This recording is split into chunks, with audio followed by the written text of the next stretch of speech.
Bom dia. Agora sim, glória a Deus. E você que está acompanhando a gente também de casa, que o poder do Espírito Santo esteja com você. Nós pulamos um dia aqui do nosso estudo devido ao feriado do 1º de maio.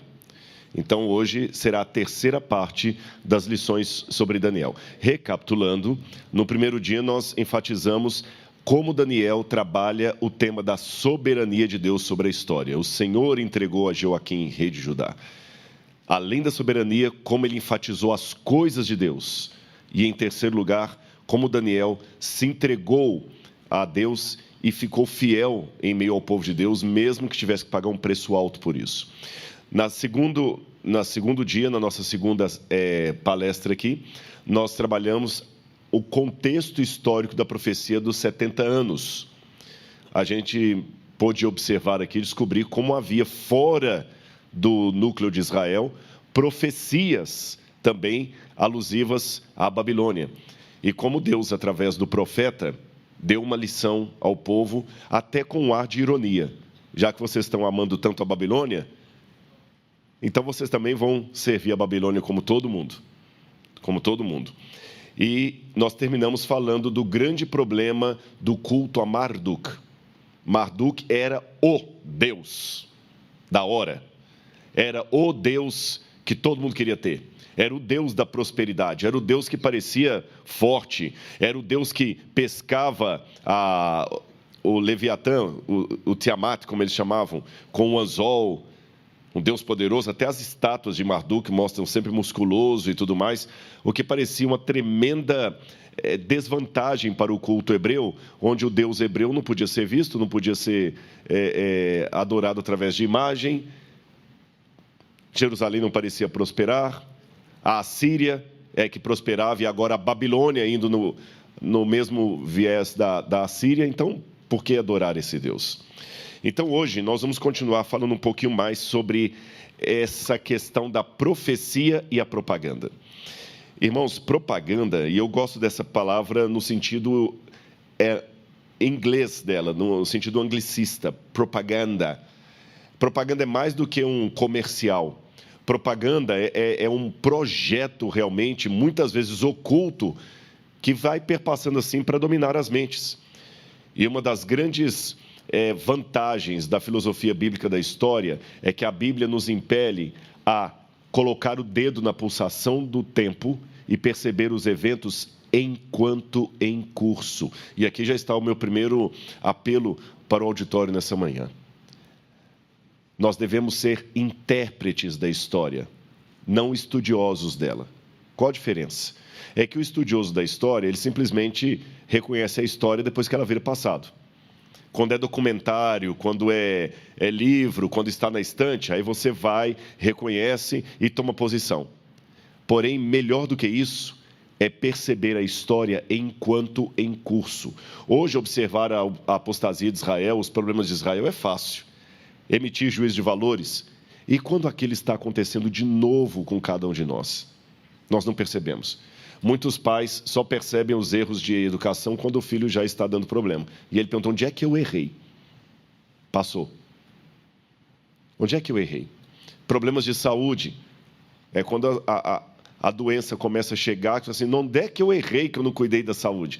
Nós não conseguimos, muitas vezes, perceber a história em curso, só quando vira passado. Bom, se você depois olhar com calma os capítulos 40 a 55 de Isaías, você vai ver que Isaías ali está sendo uma resposta à propaganda da época, especialmente aquela vista num documento chamado Enuma Elish. Deixa eu explicar para vocês isso. O Enuma Elish, na verdade, é um documento que data da época de Abraão. É antigo. Porém, lembram da Assíria? O Assurbanipal, que foi um dos grandes governantes da Assíria, ele era um camarada que me lembra muito Adolf Hitler. Porque Hitler tinha, por um lado, a genialidade de um demônio e a crueldade de um demônio, e, por outro lado, a sensibilidade de um artista. Hitler gostava de obras de arte, Hitler pintava. Napoleão Bonaparte, a mesma coisa. O livro Grande Conflito até menciona o Napoleão ressuscitando depois do milênio entre os ímpios. Então, Napoleão também não valia nada. Mas ele praticamente é o responsável pelo Museu do Louvre. Quando ele foi invadir o Egito, levou especialistas consigo, historiadores da arte. Assurbanipal também. Então, Assurbanipal, ele fez uma grande biblioteca em Nínive. E nessa biblioteca ele mandava copiar antigos clássicos, antigos mitos dos deuses pagãos. Porque ele sabia que através da cultura ele mudaria as mentes. Olha o perigo. Não pensem que é somente a educação cristã que avalia a importância da educação. Filosofias pueris têm o mesmo método. Mesmo método. E é aquele negócio que eu falo para muitos pais: se você não for teólogo para o seu filho, e para muitos pastores, se você não for teólogo para o seu distrito, um herege vai ser no seu lugar. Perceberam? Se você não falar de teologia, outro vai falar no seu lugar. Então, Isaías, sabendo que naquela época todos os livros da biblioteca de Assurbanipal passavam lá, e um deles era o Enuma Elish. Olha como Enuma Elish, e aqui eu já começo a desenvolver o espírito dessa mensagem de hoje. O Enuma Elish parece muito com Gênesis, porque são 7 tabuinhas. Vocês estão vendo aqui, aqui tem o fragmento de algumas, aqui dá para ver 1, 2, 3, 4, 5, 6, aqui não mostra as outras 2, são 7 tabuinhas cuneiformes contando a história da criação. Enuma Elish significa quando nas alturas. Essa cópia aqui é do 7º século antes de Cristo, 7º século, mas o original vem desde a época de Abraão. 7 tabuinhas contando a história da criação, 7 dias no Gênesis contando a história da criação. Na versão do Enuma Elish, o ser humano é criado no 6º dia. Na 6ª tabuinha. Na versão do Gênesis, no 6º dia. Na 7ª tabuinha, os deuses descansam para celebrar a criação. Na Bíblia, Deus descansa para celebrar a criação. Viram como é parecido? Mas lembre aquilo que eu falei, irmãos, não se falsifica uma nota de $8. Porque não existe. Falsifica-se uma nota de $100, de $20. E o falso é muito parecido com o verdadeiro. Como Marduk era o grande Deus, me surpreendeu uma coisa. Nós não encontramos muitas estátuas de Marduk na região dos judeus. Nós encontramos alguns indícios. Aqui são selos que foram encontrados, especialmente em Amnon, que está ali, olha. Hoje seria a Jordânia. Que eu não estou conseguindo pegar aqui aqui, peguei, consegui. Sou eu que estou mexendo ou são ela atrás? Aqui, ó. Essa região aqui, que está justamente na fronteira do antigo reino de Israel, de Judá, na verdade, não Israel, Judá. Aqui eles encontraram alguns selos, e quando você vê esses selos aqui, por exemplo, o selo D, o F, o A e o B, tem símbolos do deus Marduk. Quando você vê alguns símbolos, alguns elementos ali, são do deus Marduk. Então, eu tenho indícios arqueológicos que Marduk foi adorado também em Judá. Mas aí eu tenho uma dificuldade. Se Marduk era o deus mais poderoso, pela propaganda, se Marduk era o deus mais difundido, eu esperava encontrar muitas estátuas de Marduk em Judá. Concordam comigo? Eu terminei falando do mito da grama mais verde. E por que eu não encontro? Aqui vem o primeiro alerta para o povo de Deus hoje, por causa do legalismo dos judeus em relação à sua fé. Sabem qual que é o grande problema do legalismo? Ele fica precioso demais com alguns elementos da religião e escancara a porta para outros. Lembra que Jesus falou, vocês como mosquito engolem um camelo? Eles não aceitavam Marduk porque sabiam que o único Deus é o Senhor. Mas eles aceitaram elementos do culto a Marduk no culto de Judá. E sabem o que criaram? Sincretismo. E eu estou aqui para dizer para os meus irmãos que o pior tipo de apostasia que há hoje não é a pessoa que abandona a igreja. É aquela que permanece na igreja, trazendo o mundo para dentro dela.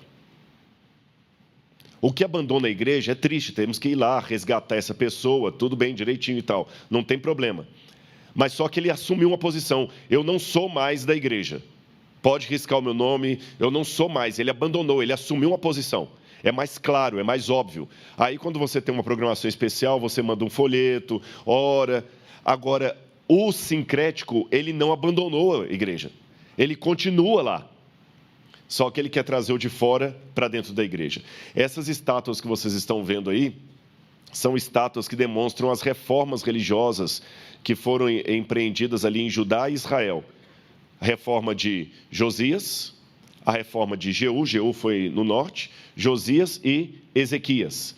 E essas estátuas, lá no Museu de Arqueologia do NASP, nós temos alguns desses ídolos lá, alguns de vocês tiveram a oportunidade de visitar, e elas estão sempre quebradas. E a gente deduz que a cabeça quebrada é porque elas foram rompidas na época das reformas religiosas. Mas olha o sincretismo, que perigo. Nessa região que está apontada no mapa ali em vermelho, Quintilet Airud, eles encontraram esse vaso quebrado com desenho. Vocês conseguem ver que tem uma silhueta de algo desenhado ali? Meio apagado? Como eu fiz com a imagem de Nabucodonosor, eu vou colocar um desenho por cima para facilitar vocês visualizarem. Assim era o vaso. E sabe o que está escrito em hebraico ali em cima? Para Yahweh, ou Hashem, que a gente não sabe a pronúncia do nome de Deus, para Yahweh e sua Áshera. Áshera. Áshera, no culto cananita, era às vezes vista como esposa de El, mãe de Baal, às vezes é vista como esposa de Baal. E aqui ela é vista como esposa de Yahweh. Um Deus solteirão? Não, ninguém vai querer ouvir um Deus solteirão. Então, já que a gente não pode adorar Marduk, vamos tornar o nosso Deus semelhante a Marduk. Ele vai ter uma esposa. Tem até um livro do Dever, William Dever, a esposa de Javé, agora eu fugi o nome, a esposa de Javé, teve Javé uma esposa. Irmãos, pasmem, houve uma época de apostasia de Israel que eles colocaram uma esposa para Deus. Essa Áshera, ela era a divindade mais adorada feminina que havia naquela época. E tem até vou abrir uma notinha de rodapé aqui para sair de Daniel, só para dar um comentário para vocês. Lá no museu nós temos uma estátua de Yahweh, de Áshera, Azera, como está na tradução em português, eu não sei em espanhol se é Azera também ou se é Áshera. Aserá. Ela não caminhava com os próprios pés. Ela é sempre vista sem pés ou com vestido longo. Quando ela precisava caminhar, sabe como é que ela caminhava? Montada numa besta de carga. E sabe o que ela era? Uma prostituta. E tem um hino ugarítico, a Áshera, entrando no templo de El, para pedir que ele abençoe a construção de um templo e de uma estátua para Baal. Olha que interessante isso. Ela entra no templo de El para requisitar que ele abençoe a construção do templo e da estátua de Baal, para que todo mundo possa adorar a estátua de Baal. E Áshera entra no templo de El, montada no seu animal de carga, na sua besta, e com o seu pão e o seu vinho. E o hino fala o seguinte: todos os que têm fome, comam o pão de Áshera. Todos que têm sede, bebam do vinho de Áshera. Como ela é linda, como ela é sedutora. Isso aqui lembrou alguma coisa para vocês? Você que está assistindo de casa. Apocalipse, capítulo 17. A mulher montada na besta. A interpretação que eu tenho, pastor Bruno, é a seguinte: João, quando viu aquela mulher montada na besta, ele lembrou do culto do Antigo Testamento de Áshera. E o que João entendeu? Porque uma pergunta que a gente faz é o seguinte: o Apocalipse não foi selado como Daniel. Então, uma maneira que eu tenho de saber se a minha interpretação do Apocalipse é correta é se essa interpretação faz sentido naquele tempo. Mas como é que pode fazer sentido para João se ele viveu muito antes daquilo que o Apocalipse estava falando? Da mesma maneira que para nós temos algumas diretrizes do que vai acontecer, mas nós não sabemos os detalhes. Qual a diretriz que João sabia? Assim como no Antigo Testamento o meu povo abandonou o culto a Deus para fazer um culto sincrético com Áshera, a igreja também no futuro abandonará Cristo para fazer um culto sincrético com a Babilônia. Eu poderia desenvolver mais esse assunto, mas só para os irmãos entenderem. É um dos trabalhos que a gente faz de teologia físico-contextual. De onde vêm os símbolos do Apocalipse? Ficou claro isso para os irmãos? Olha outro aqui. Herbert Elcom. Eles encontraram também um túmulo onde o sujeito colocou a mão ali, olha, dizendo adorador de Yahweh e sua Áshera. E ele tem lá, tem até a tradução, está escrito lá. O príncipe Uriarro, ele diz assim, o príncipe Uriarro escreveu, bendito seja Uriarro por Yahweh e sua, está errado o português ali, e sua Áshera, pois de seus inimigos ele os salvou. Está escrito aqui em cima, nessa parte, parecem uns rabiscos, mas isso aqui é a inscrição hebraica, paleo-hebraica, não o hebraico que aprende na teologia. Outra coisa que me chamou bastante atenção, em 2020 ou 2021, eles encontraram a 8 quilômetros do Templo de Jerusalém, pertíssimo, 8 quilômetros, um templo pagão. Esse aí, ó. Hoje está um pouco modificado, porque no passado, quando eles descobriram esse templo, foi acidentalmente. Israel estava fazendo um trabalho de rodovia, de construção, quando esbarraram em algo arqueológico. Então, tem uma coisa que a gente chama de arqueologia de resgate. O Brasil não tem muito isso, nem os países da América do Sul, porque nós somos novos. Então, o máximo que vai encontrar é assentamento indígena, ou da época colonial. Mas lá não, você meteu a escavadeira aqui e vai achar uma fortaleza romana de 2000 anos. Mas só que o progresso não pode parar. Você está construindo a divisão sul-americana aqui, encontra um negócio, vai... Mas dependendo da importância do achado arqueológico, eles podem suspender a construção ou adaptá-la. Nesse caso aqui, o que eles fizeram? Lá está, olha, Tel Motzá é o lugar onde eles encontraram esse templo. Estão vendo lá? Tel Motzá. 8 quilômetros está o Templo de Jerusalém. Muito perto. Então, o que eles fazem? Eles construíram por cima a rodovia, vocês entenderam? Fizeram uma ponte.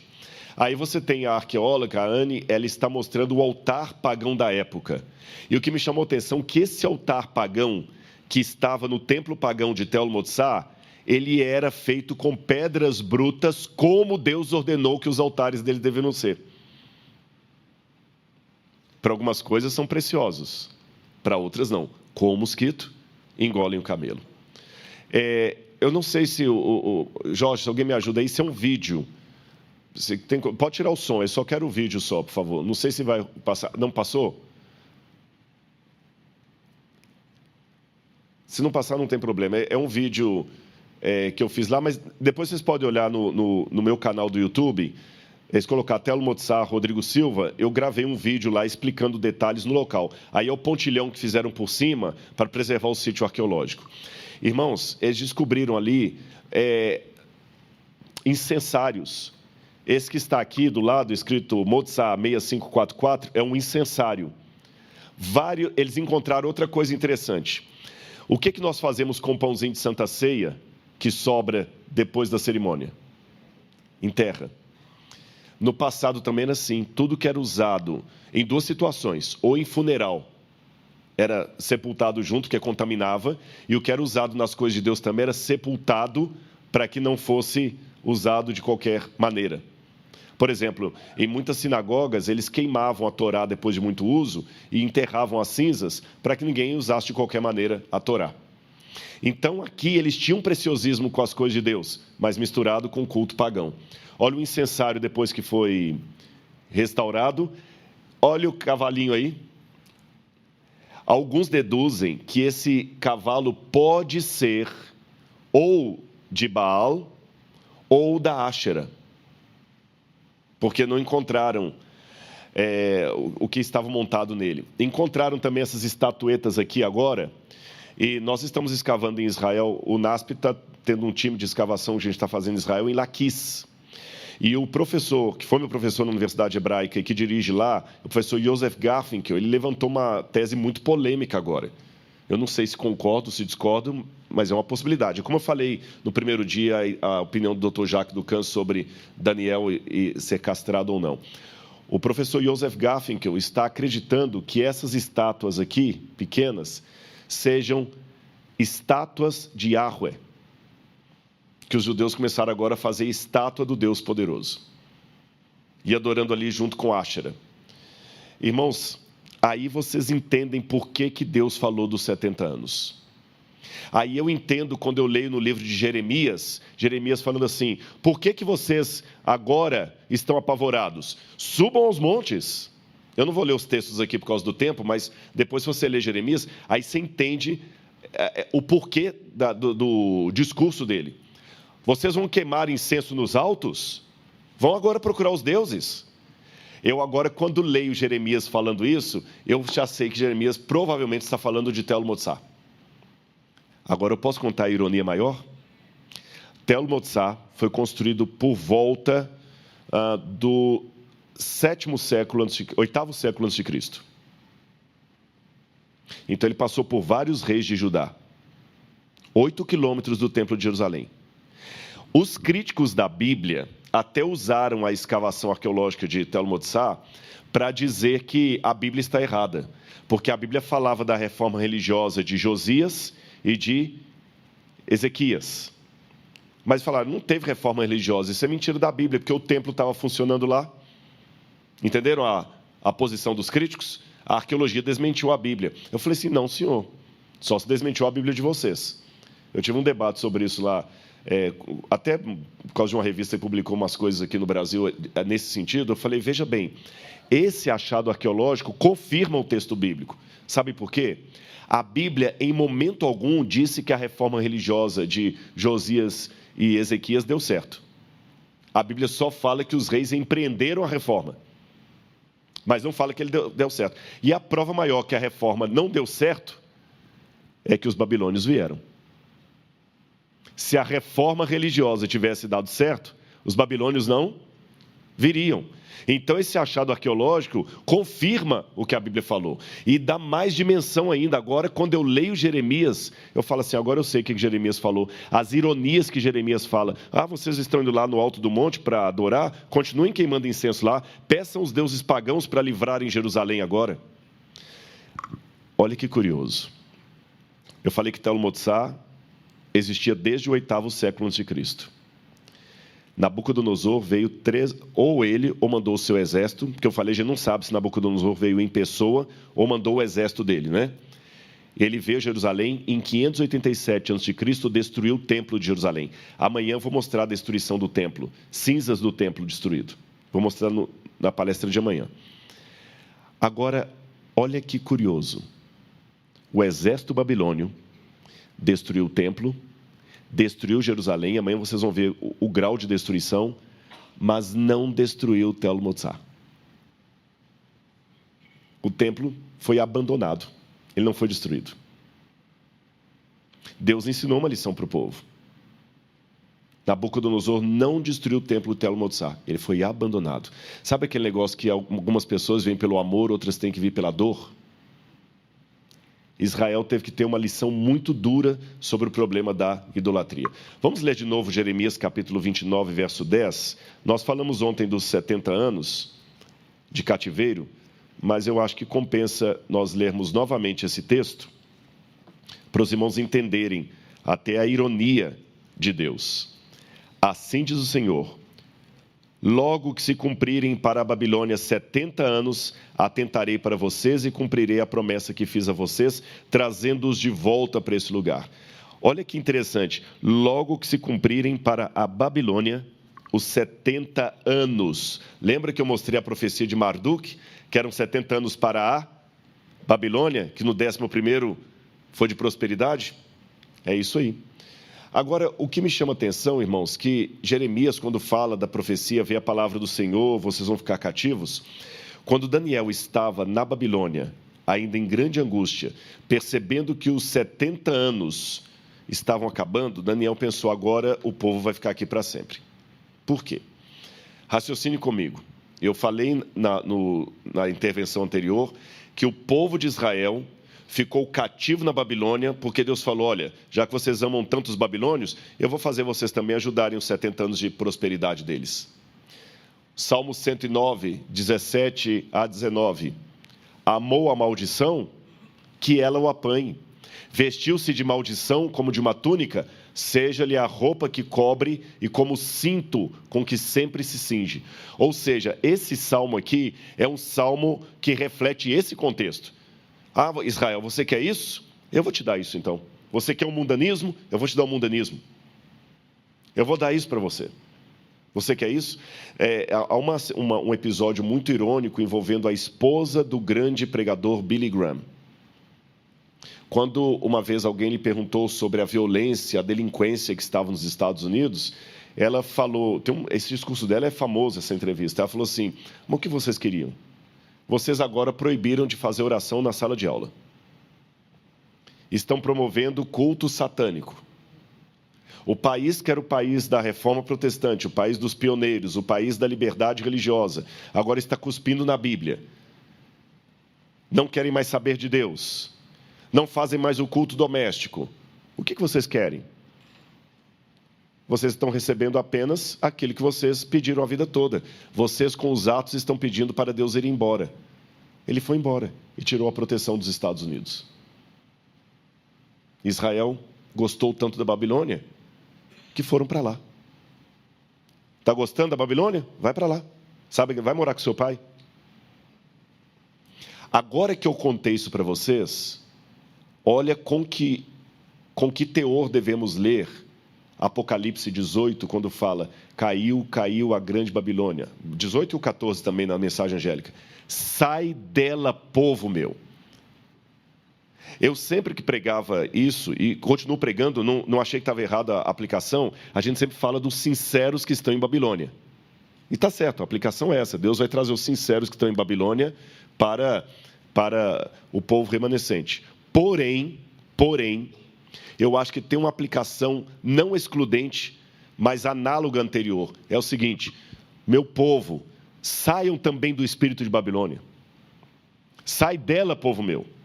Eu vejo duas aplicações hoje para esse texto. Para o que está na confusão de Babilônia religiosa, para que saia dela, e para aquele que, mesmo em meio ao remanescente, ainda está apaixonado pela Babilônia, apaixonado por Marduk, apaixonado pelas coisas de fora, querendo trazer o sincretismo para cá. Daniel, então, ficou tremendamente angustiado quando, no final dos 70 anos do cativeiro, ele viu que nada havia mudado. Aí Deus chegou para ele e falou: Daniel, fique tranquilo, meu filho. Eu vou ter misericórdia do povo. Eu vou ter misericórdia do povo. Quando Pedro, foi o sermão que eu preguei ontem na igreja central, perguntou a Jesus: Senhor, quantas vezes meu próximo pecará contra mim que eu o perdoe? 7 vezes? Qual foi a resposta de Jesus? Não te digo 7 vezes, mas 70 vezes 7. Na Bíblia, Deus nunca ordena algo que Ele primeiro não deu o exemplo. Antes de ordenar ao povo guardar o sábado, Ele guardou o sábado. Antes de ordenar o povo a amar, Ele amou. Antes de ordenar o povo a fidelidade, Ele foi fiel à promessa de Abraão, à promessa que fez Abraão. E quando Ele vira para Daniel e fala: Daniel, eu vou dar uma chance para o povo se arrepender. 70 vezes 7. 490 anos das 70 semanas. O que são as 70 semanas, se não? 70 vezes 7. O que Jesus respondeu para Pedro é uma miniatura do que ele mesmo estava fazendo pelo povo de Israel. Agora, como eu falei no início desse sermão, de nada adianta estudar a história se eu não me tornar um intérprete dela. De nada adianta estudar o passado se eu não colocar o dedo na pulsação do tempo e perceber os riscos que eu estou enfrentando hoje. O que nós podemos aprender sobre isso? Jesus ainda não voltou para nos dar uma chance de misericórdia. Mas a paciência de Deus tem seu limite. E quem sabe eu posso terminar hoje com um apelo para todos nós, incluindo com força esse que vos fala. Sai dela, povo meu, para que você não seja cúmplice dos seus delitos, nem participe da sua destruição. porque Babilônia caiu. Sai dela, povo meu. E no culto de amanhã, nós vamos encerrar essas lições mostrando qual é a esperança do povo de Deus em meio à Babilônia. Que Deus abençoe a todos. Vamos ficar em pé e fazer oração?